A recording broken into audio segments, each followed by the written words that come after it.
Apparently, Victoria Alonso will no longer be with the MCU. For those who don't know, she's a very high-placed executive, been producing a lot of the Marvel films, but until recently did not have a super high position of power that she did for a while a couple years back.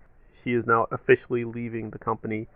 Allegations about why that happened. Some people said she breached her contract for doing an Amazon film, but critically doing publicity for the film, and that was a breach of her contract, so Disney just legally decided to let her go. But speculatively, it's because she was very pro-gay. She's very active in pro-gay politics. She even fought some of the decisions in the Marvel films to censor, quote, the gay content, and was very vocal about that. But for people who are critical about her, she's been very well known to be kind of a tyrant with the visual effects people, really pushing them. And the visual effects have been wildly criticized. I think with Multiverse of Madness, I think they did overall a solid job. I would agree, looking back on it, it does have a few more weak moments than I initially noticed, but overall there it was fine. But yes, in many Marvel films, and let's be honest, even the TV shows, the visual effects look really, really iffy, and that is her division, so there may just be quality control issues with her. On top of all this is the evolving story with the Kang and his alleged or not alleged issues with assaulting a woman, and there's more information now, or maybe that's not what happened, but apparently that case against him is moving forward, so we'll have to wait and see how that gets resolved. So a lot of bad publicity with the MCU all around.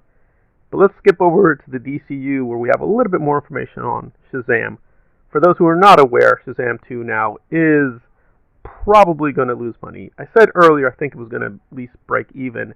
That is becoming more and more unlikely. It probably will be operating at a loss. Maybe not a huge loss, but at this moment in time, things are not looking for Shazam 2, and there have been a lot of controversies about what they could have done or could have changed, and we don't know for sure, but now one thing we do know for sure, and seems inescapable, is a post-credit scene with Shazam 2 apparently being recruited into the JSA to tie into the Black Adam film, and The Rock vetoed that idea. Again, no final confirmation, but that one seems rock solid. Now, these other speculations about Dwayne and his issues with Shazam, that we don't quite know for sure. We do know that he did make it official, and we've known this for a while, that he wanted to split Black Adam and Shazam. Originally, the idea was Black Adam was going to be part of the first Shazam movie, but Dwayne "The Rock" Johnson wanted his own movie, and you got to concede that, at least that. And again, I know this for sure because I actually paid my ticket for Black Adam. I don't regret that. I thought it got a very good film. I'd still recommend the film. And honestly, bluntly, quality-wise, Black Adam is a way better film than Antman, and is a stronger film overall than Shazam 2, in my humble opinion. And the film has made money. Maybe not a ton of money, but it is a profitable movie. We can't dispute that.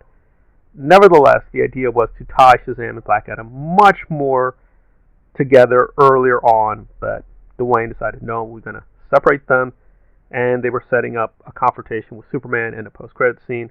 That was originally not the idea, and I will dispute Dan Murrow there, who thinks that was also a very catastrophic decision, because that doesn't make any sense for those characters. A Black Adam. Now, admittedly, this is a little weird to begin with, because Shazam and Black Adam are the ones that are the arch enemies. This would be like if there was a mid-credit scene in Venom that set up a fight with Iron Man. It just doesn't make much sense. In an exclusive story that broke in March, The Wrap reported that a version of the mid-credit scene that we saw in Shazam Fury of the Gods was supposed to happen in Black Adam. Well, again, I think Dan is overall a very good reporter, and I don't have many issues with his interpretations, but sometimes I think he makes some grievous mistakes, and he does read a few of the comics. Not a lot, and clearly he is very weak there, because I know for sure there is nothing wrong with focusing on Black Adam fighting Superman. That is canonical, that has happened. It is true Shazam is his more, quote, probable adversary, and they have a much more deep history together, but setting up a Shazam versus Black Adam movie, yeah, that's fine, but doing a Black Adam versus Superman movie, that is also fine. There's nothing really suspicious there. Did Dwayne "The Rock" Johnson doom the Gunverse? We don't know for sure, but as producer on Black Adam, he could veto the JSA being in Shazam, and apparently decided to exercise that decision, and instead they have to pull in some people from Peacemaker. Was that disappointing? A little bit. It does seem a little bit strange when you see the film. So just a lot of chaotic decisions with the DCU and the MCU side, and box office